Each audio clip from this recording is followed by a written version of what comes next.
All right, so Kirby Smart and the Georgia Bulldogs had their first preseason scrimmage over the weekend, and it doesn't seem like Kirby was all that happy with how things went down. Of course, that's what I'm going to be talking about in this video. What he said in the post-scrimmage press conference, right? What he's looking for out of his team over the next several weeks, what he likes out of his team, what he dislikes, and kind of how the team is looking so far. Spoke with sources who were there at the scrimmage, some who heard a lot about what went down. So there's a lot going on, but Kirby came in hot, and this is not really surprising. It feels like this is kind of what he does before the season gets going on every single year. He's always talking about how they need to get better. There's a lot they need to work on, yada, yada, yada, right? And then the season starts and they just beat everyone down, especially last year when they opened the season against Oregon, beat them by 100 points.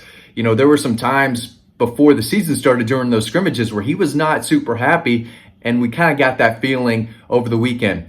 He started out saying that it was good to find out who really wants to be part of this, who really wants to go out and compete and get better. That part, we got to identify some guys who are ready to play versus some guys who want no part of it because they can't sustain and keep their level of focus up during a scrimmage. I think he was talking about some of the younger guys on the roster who were experiencing this first fall camp scrimmage type of environment in this type of heat. Some of the older veteran, more experienced guys, especially the ones on the offensive defensive line, they've been through this. They know how to work in the sun. They know how to practice at a championship level, caliber, right? And that's his thing. Georgia and Kirby has set this standard of excellence, a standard of perfection, a standard of championship level play, not only on game days, but on the practice field as well. And it doesn't seem like he thought that came across over the this past weekend scrimmage. So he says so many people make an assumption off last year's team about their accomplishments. And he went on to say that, I told this team, hey, that has nothing to do with you. This team has accomplished nothing. And I get why he says that, because you got to keep them hungry. You got to keep them motivated. Even after 2 national championships, he's telling this team, hey, y'all haven't done anything yet. You've done nothing. You need to come out and work and earn everything you get. Before I keep going, I got to plug the newsletter. It's free to sign up. The season is here. High school football is here. We're going to be pushing out content left and right every single day. A lot of content that you're not going to find anywhere else. And a lot of it is free. So make sure you sign up to the link down below to sign up to the free newsletter to read free stories. And it's an email. Every day we send out an email full of the stories we've written. So make sure to sign up to that newsletter. It's the best thing you'll do all day. Also, my office under construction a little bit. The sun comes up there in the morning, shines down. It's a whole mess. So I'm in my son's playroom, knocking these videos out. He's supposed to be taking a nap right now. He's jumping up and down. So that's not great. But we're here in the playroom. Got the basketball goal, got the tool shed. We're ready to roll. All right. Moving on, he talked about a little bit on the offense and defensive line. He said that, they kind of got the best of each other. One group didn't really stand out, but he likes the leadership from that group. He likes the toughness they bring. And I wrote a story on the defensive line earlier this week. He was talking about, how deep they are. And he said that, there's not one unblockable guy, right? Especially on the inside. There's no Jordan Davis. There's no Devontae Wyatt. There's no Jalen Carter type.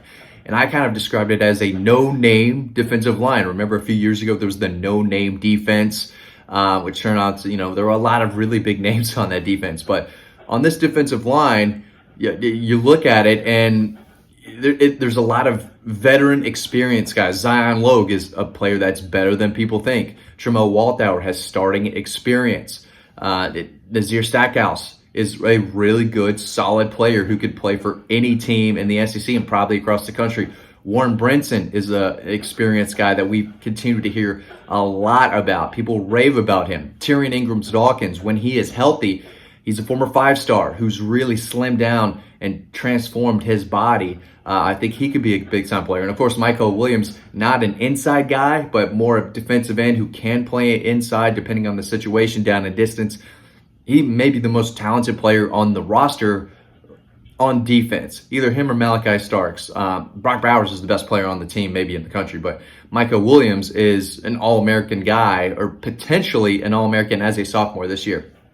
He talks about Carson Beck managing the offense. He did a really good job. All three of them did executing the offense.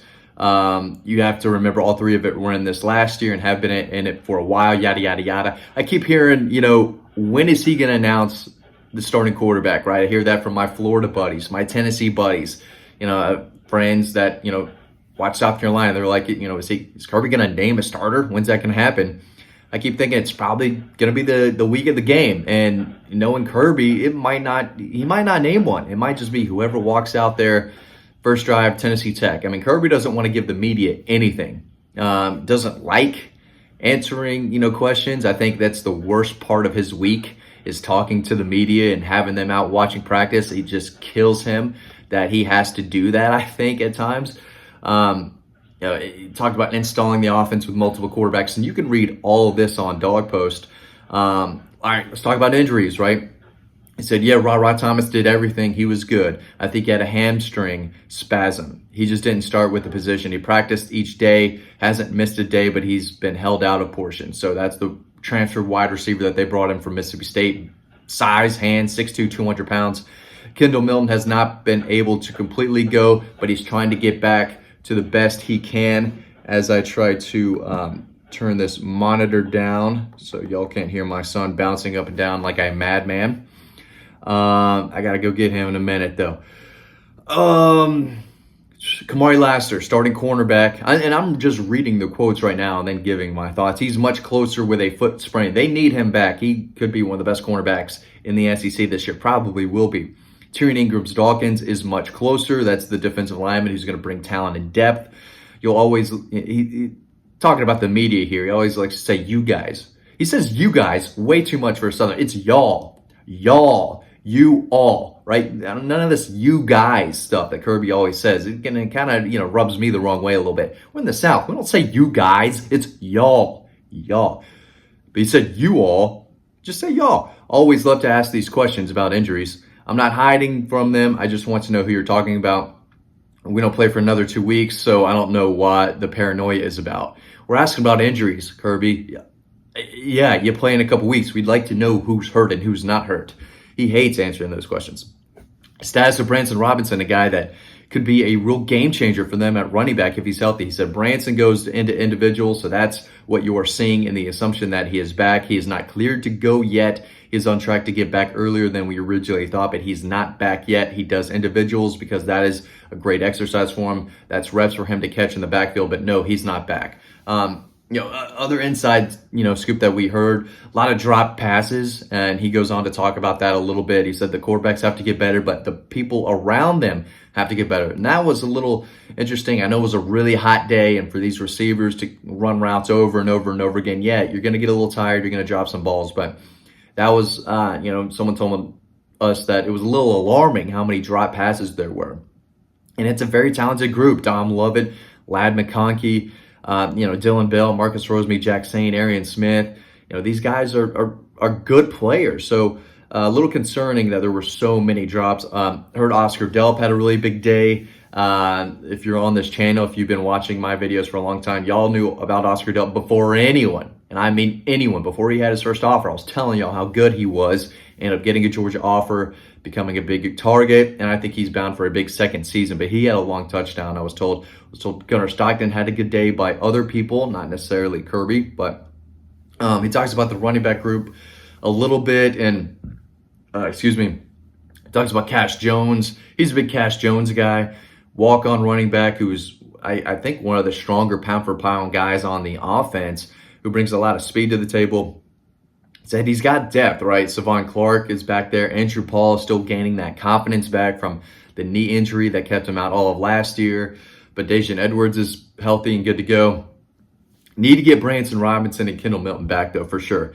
He talks about the cornerbacks a little bit. Remember that one spot is open. Is it Dalen Everett? Is it Nyland Green? Is it someone else? He said that Julian Humphrey was a little under the weather, which is unfortunate. He's a guy with plenty of speed that I think is a dark horse to win one of those cornerback jobs. I talked about the readiness of the scrimmage, talked about Denylon Morset. Again, I wrote a story about what he talked about along the defensive line. He talked about the new safeties, Janelle Aguero, a freshman I've been telling y'all about for a long, long time. He's really turning some heads from what we have heard. I don't think he's going to start because I think it's going to be Javon Bullard and Malachi Starks. But, Kirby said he's been working at the star most of the time. So, Janelle Aguero is kind of pushing Tyke Smith, it looks like, for that star position.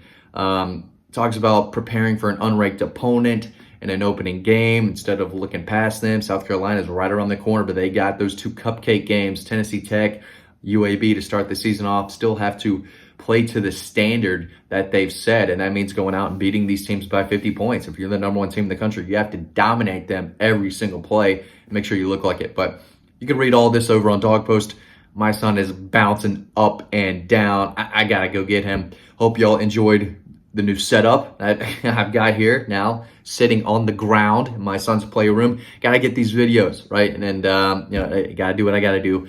Sign up to the newsletter. The link is down below. Really appreciate y'all watching these videos.